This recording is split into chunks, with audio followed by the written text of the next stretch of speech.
Hello अस्सलाम वालेकुम, welcome back to my YouTube channel.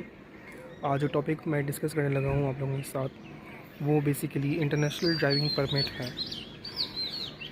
आप किसी भी कंट्री में जाएं as a student, as a PR holder, as a citizen, किसी भी मुल्क में आप अब्रॉड जाएंगे तो वहाँ के लिए आपको लाजमी है कि गाड़ी चलाने के लिए आपके पास एक इंटरनेशनल ड्राइविंग परमिट हो जो आपकी मदर कंट्री का हो, जहाँ पे आप रहते हैं। तो ये international driving permit is also important document. ठीक है, आप काफ़ी ममालिक ये करती हैं कि इंटरनेशनल ड्राइविंग परमिट को एक्सेप्ट नहीं करती पाकिस्तान के। वो ये कहती हैं कि भाई कि चलें आपके पास इंटरनेशनल ड्राइविंग परमिट ना हो लेकिन आपके पास वैलिड लाइसेंस होना चाहिए। सो सम हाउ आपको जब ट्रैवल कर रहे होते हैं तो आपको ये दोनों चीज़ें अपने एंड पे आप जो है ना मेक श्योर कर लें कि आपके पास होनी चाहिए, एक इंटरनेशनल ड्राइविंग परमिट और एक जो है ड्राइविंग लाइसेंस। अगर मैं कनाडा की बात करूँ तो कनाडा में बेसिकली इंटरनेशनल ड्राइविंग परमिट को वो कंसीडर नहीं करते। वो कंसीडर करते हैं कि आपके पास वैलिड लाइसेंस है या नहीं। अगर वैलिड लाइसेंस आपके पास है और उसका एक्सपीरियंस है अच्छा खासा, फॉर एग्जांपल आपके पास मोर देन 5 ईयर का एक्सपीरियंस है, सो वो फिर आपको कहते हैं कि आप जो हैं बिगनर ड्राइवर नहीं है, आप जो हैं एक्सपीरियंस ड्राइवर है। सो आपको हम जो हैं एक कुछ जो हैं बेनिफिट्स देंगे जिसको अवेल करके आप जो हैं बेनिफिट को अवेल कर सकते हैं कनाडा में रहते हुए। ठीक है, अब ये वही आई रिपीट के डिफरेंट स्टेट्स की डिफरेंट रूल्स हैं, लेकिन उस रूल्स में जो चीज़ कॉमन है वो मैं आपके साथ वही शेयर कर रहा हूँ कि आप जो हैं आपके पास एक्सपीरियंस हो, मोर देन 5 ईयर का एक्सपीरियंस हो, विच इज़ वेरी गुड। अगर आपके पास है तो आप जो हैं वो उनके बेनिफिट अवेल कर सकते हैं। सो उनके बेनिफिट में जो कॉमन बेनिफिट है वो ये है कि आपको जो है गवर्नमेंट ऑफ कनाडा कहती है कि भाई फॉर एग्जांपल आपके पास एक्सपीरियंस है, यू आर नॉट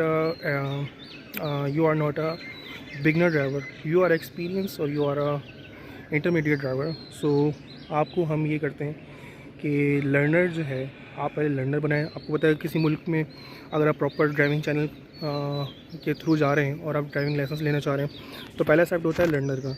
तो कनाडा में ये है कि अगर आपने लर्नर लेना है और लर्नर इस बेस पे लेना है कि आपके पास इंटरनेशनल ड्राइविंग परमिट है प्लस और आपके पास वैलिड लाइसेंस है, तो गवर्नमेंट ऑफ कनाडा कहती है कि आप लर्नर लें और लर्नर लेने के बाद आप फौरी एलिजिबल हैं टेस्ट देने के लिए। यानी कि वेरी नेक्स्ट डे आप एलिजिबल हैं टेस्ट देने के लिए based on your valid driving licence. So वैसे नॉर्मली कनाडा के अंदर डिफरेंट स्टेट की डिफरेंस है, लेकिन जो कॉमन जो टाइम पीरियड है लर्नर का वो है 9 month to 12 months. For example minimum time period है 9 मंथ्स का, यानी कि आप 9 मंथ्स के बाद ही एलिजिबल होते हैं गाड़ी डिफरेंट क्लास की तरफ मूव होने के लिए। सो एक बहुत बड़ा हैक्टिक है ये इस तरह से कि आपको पता है कि कनाडा के अंदर एक कार जो है ना बहुत ही कॉमनली यूज्ड आपके पास जो है ना एक मूविंग एसिड है जो आपके हर टाइम काम आएगा वहाँ पे। और वहाँ की लाइफ ऐसी है कि विदाउट कार आपकी लाइफ बहुत बहुत बहुत डिफ़िकल्ट हो जाएगी। सो इसके लिए आपके इससे बेहतर ये है कि आप यानी कि नेक्स्ट स्टेप अगर आप कनाडा की तरफ जा रहे हैं उससे पहले आप अपनी कंट्री के अंदर मेक श्योर कर लें कि आपके पास लाइसेंस होना चाहिए ताकि आप वो बेनिफिट अवेल कर सकें। काफ़ी नेगेटिव बात ये है वहाँ की, वो ये है कि जब आपके पास लर्नर होता है तो ये आप जो हैं ड्राइविंग जो है वो रोड पे नहीं कर सकते। हाईवे पे तो बहुत दूर की बात है, आप जो हैं किसी रोड पे स्ट्रीट पे लेके नहीं निकल सकते, इसलिए कि अगर किसी पुलिस ने आपको पकड़ लिया, ट्रैफिक सर्जेंट ने आपको पकड़ लिया, तो आप पे काफ़ी भरा फ़ाइन लगाएगा, हैवी फ़ाइन लगाएगा। उसकी बेस ये है कि वो ये कहते हैं कि आपके पास लर्नर तो है, लेकिन लर्नर आप जो हैं अपने साथ किसी गाड़ी में दूसरे बंदे को ड्राइविंग सीट के साथ वाली सीट पे आप किसी proper full flash driving card holder को बिठाएंगे तो आप जो है एलिजिबल हैं गाड़ी चलाने के लिए। तो आपको पता ही है कि गाड़ी हर टाइम तो कोई अवेलेबल नहीं होता आपके साथ, कोई एक बाउंड तो नहीं होगा कि आप बाहर जा रहे हैं तो आप उन्हीं के साथ जाएंगे या उन्हीं के साथ वापस आएंगे। सो ये बहुत एक जो है ना हेक्टिक पॉइंट है कि अगर आप जो है ना गाड़ी अकेले नहीं चला सकते। पाकिस्तान में तो ये होता है कि चलिए आप गाड़ी चला सकते हैं, लर्नर एल लगवा लें गाड़ी के आगे पीछे तो आप चला सकते हैं। उसमें भी ये है कि अब रोड में हाईवे वगैरह पे ना निकलें, मोटरवे पे ना निकलें। लेकिन बात ये है कि वहाँ पे यहाँ पे इस्लामाबाद में या पाकिस्तान में ये चीज़ इम्पॉर्टेंट नहीं है कि आपके साथ में फुल फ्लैज एक जो है ड्राइवर होना चाहिए। सो ये जो कि कनाडा के लिए है, which is a bad point for us कि हम जो है ट्रैवल करें, हम वहाँ पे जाएं और हमारे पास ये चीज़ ना हो। So to cut the long story short, ये है कि अगर आप कनाडा में जा रहे हैं, स्पेसिफिकली कनाडा में अगर आप जा रहे हैं, आप मूव होने जा रहे हैं, आप ट्रैवल करना चाह रहे हैं, आप एज अ स्टूडेंट जाना चाह रहे हैं, सो मेक श्योर कर लें कि आपके पास लाइसेंस लाजमी हो, वैलिड हो और एक नंबर हो।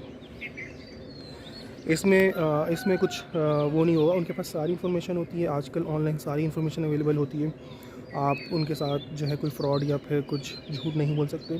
सो मेक श्योर कर लें आपके पास जो लाइसेंस हो वो एक नंबर हो।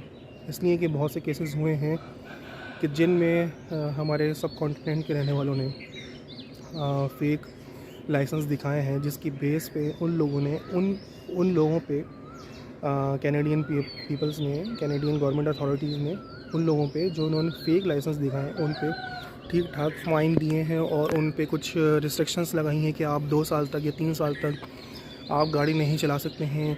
आपके साथ जो है डिफरेंट जो है 2-3 साल बाद आप एलिजिबल होंगे। तो सम काइंड ऑफ रिस्ट्रिक्शंस उन्होंने काफ़ी लगाई हैं, जिसकी वजह से उनका जो है गाड़ी चलाने के से रिलेटेड जो है चीज़ें बहुत मुश्किल हो जाएंगी।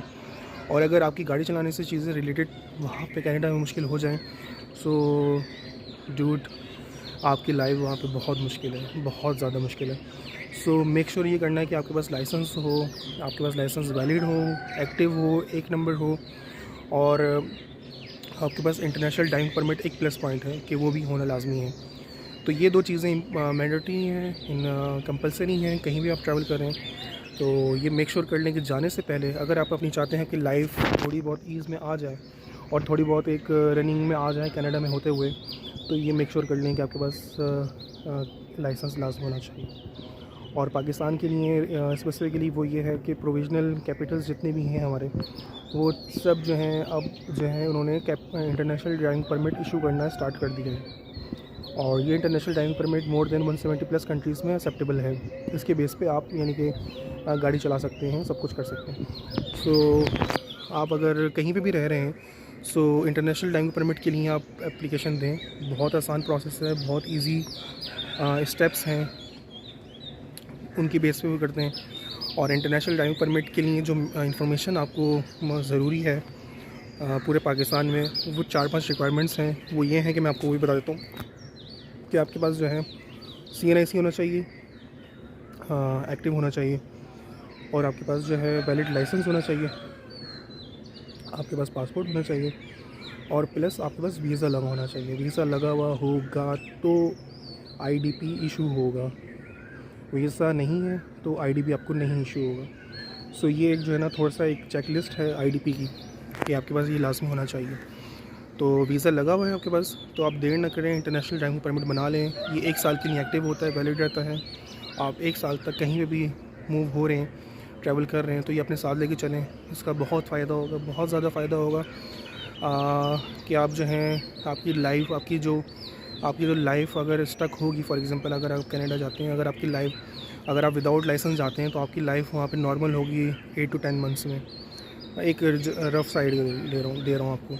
अगर आपके पास इंटरनेशनल ड्राइविंग परमिट है और वैलिड लाइसेंस है तो माइट बी पॉसिबल कि आपकी लाइफ वहाँ पे कनाडा में नॉर्मल हो सकती है विदिन 2 मंथ्स, यानी कि आप अपने पैरों पे खुद ही खड़े हो सकते हैं। सो ये एक चेकलिस्ट थी IDP की जो मैंने आपके साथ शेयर करी है, जो मैं समझ रहा था कि मैं आपके साथ शेयर करूं, इसलिए कि मैं ख़ुद इन चीज़ों से फेस कर रहा हूं और ये चीज़ें मैंने बना ली हैं ताकि मुझे कुछ डिफ़िकल्टी फेस ना हो वहाँ पे जाके, कनाडा में जाके। तो ये एक छोटा सा मेरा आपके साथ एक शॉर्ट वीडियो थी related to IDP and valid licence in Canada. So ये आपको अगर अच्छी लगी मेरी वीडियो तो please like to my YouTube channel and please like and subscribe and comment please. So ये चीज़ अभी मैं स्टार्टिंग फेज़ में हूँ, तो हो सकता है कि आपको ये इन्फॉर्मेशंस कुछ जो हैं ज़्यादा कुछ डिटेल में नहीं समझा रहा हूँ या फिर कुछ और रीज़न्स हैं, तो प्लीज़ मुझे कमेंट करके बताइएगा। मैं आपके साथ अपनी पूरी जर्नी शेयर करूँगा कनाडा की। सो मैं आपके साथ जो है कम्प्लीटली टच में रहूँगा। तो प्लीज़ आप मेरे चैनल को लाइक करें कि इसी तरह से आपको छोटी छोटी अपडेट्स मैं आपको देता रहा करूँगा रिलेटेड टू द कनाडा में जो चीज़ें इंपॉर्टेंट हैं, जो चीज़ें कंपलसरी हैं, जो चीज़ें चेक लिस्ट हैं, यहाँ पे रहते हुए आप पूरी कर सकते हैं। तो वो मेक श्योर करें कि आप पाकिस्तान में रहते हो, ये सारे पॉइंट्स को आप मेक श्योर करते हुए कंप्लीट करते हुए मूव हो कनाडा में। सो आपकी लाइफ बेटर होगी, इसी तरह से आपकी भी होगी। आप ये काम दूसरों में बताएं ताकि उनकी लाइफ भी ईज़ में आए। So thank you very much. मिलते हैं फिर नेक्स्ट वीडियो में। थैंक यू, अल्लाह हाफिज़।